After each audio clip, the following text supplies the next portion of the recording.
Okay, let's jump right into this explainer with a mind-bending thought experiment. One that's honestly going to completely recontextualize how permanent we think humanity really is on this planet.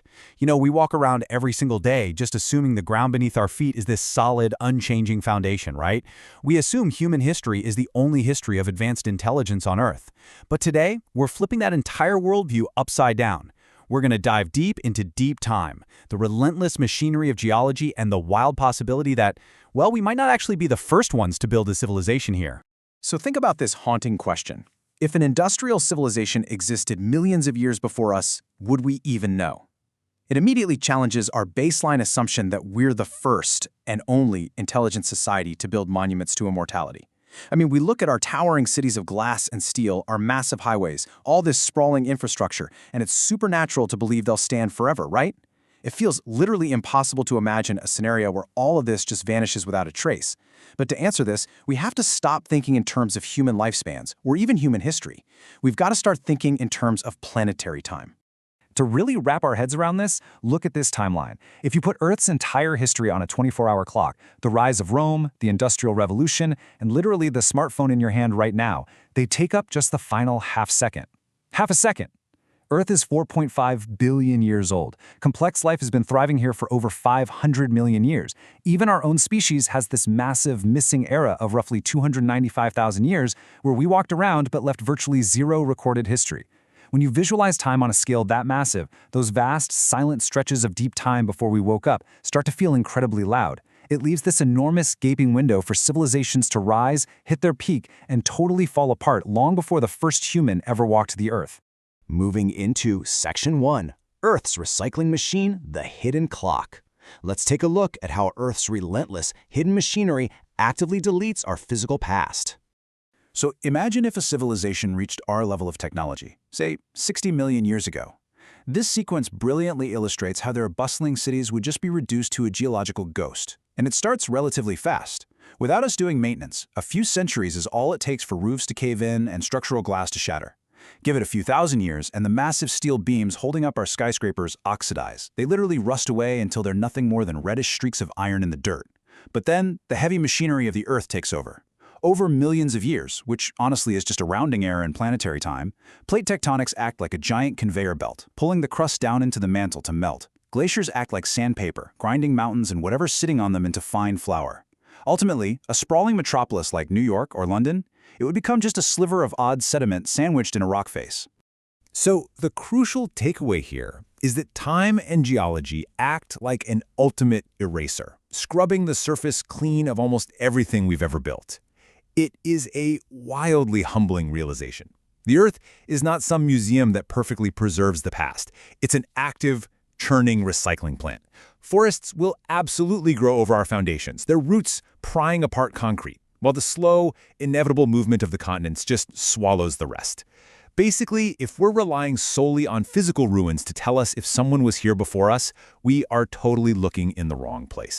Which brings us to Section 2, the Silurian hypothesis, the chemical record. Since physical buildings don't survive, this fascinating 2018 hypothesis gives scientists a whole new toolkit for investigating deep time. Now, what's really interesting here is the stark contrast between what we imagine finding and the faint chemical whispers scientists would actually search for. We always picture digging up a buried statue or the ruins of some ancient temple, right? But the scientists who proposed the Silurian hypothesis realized that to find an ancient industrial society, you have to look for what an industrial society does to the planet's chemistry. They recognize that while physical structures are totally temporary, certain chemical alterations can last for tens of millions of years, safely locked away inside those thin bands of sedimentary rock. So to actually find a prior industrial society, we wouldn't look for ruins. Instead, we'd scan rock layers for these specific chemical signatures. And spoiler alert, they're the exact same signatures our society is leaving behind right now. We look for sudden, unnatural spikes in carbon levels, which happens anytime a civilization discovers and burns fossil fuels. We look for stable, synthetic molecules, plastics, things that simply do not exist in the natural world. We'd scan for radioactive isotopes, which are those long-lasting markers of nuclear power or atomic weapons. And we'd even look for sudden, rapid mass extinctions that happen way too fast to be explained by normal evolution. Now, even these signals become super faint whispers over millions of years, but they are the true, lasting fingerprints of an advanced civilization. All right, on to Section 3, the Cycle of 7, Echoes of Myth. This scientific reality brings us to a really fascinating echo in human mythology, a theory whispered in the margins of history that we are actually the 7th civilization to climb out of the darkness. Think about it. Pretty much every ancient culture tells stories of a golden age, where humans lived for thousands of years. These might just be distorted memories of a prior world that reached the stars right before Earth's clock hit reset. These stories always speak of the Shining Ones, or the Ethereal Ones, figures who understood the forces of nature in ways that seem basically magical to us. But what if they weren't gods? What if they were just the survivors of a previous cycle? The margins of history whisper that before us, 6 other civilizations rose up, only to be totally wiped clean by cosmic impacts, supervolcanoes, or massive magnetic pole reversals. These ancient megaliths and texts kind of act like pebbles jamming the gears of our accepted history. Just look at Pumapunku, where stones are carved with such insane precision and massive scale that they totally defy natural erosion over vast spans of time. Or the Great Pyramid, which encodes complex mathematical ratios like 2 pi and aligns perfectly with the stars, showing a grasp of the cosmos that seems wildly out of place for our accepted timeline. Then you have the Sumerian king list, casually recording rulers reigning for tens of thousands of years before some great flood swept over. We usually dismiss this stuff as pure fantasy, right? But when you look at it through the lens of deep time, that line between history and legend gets incredibly thin.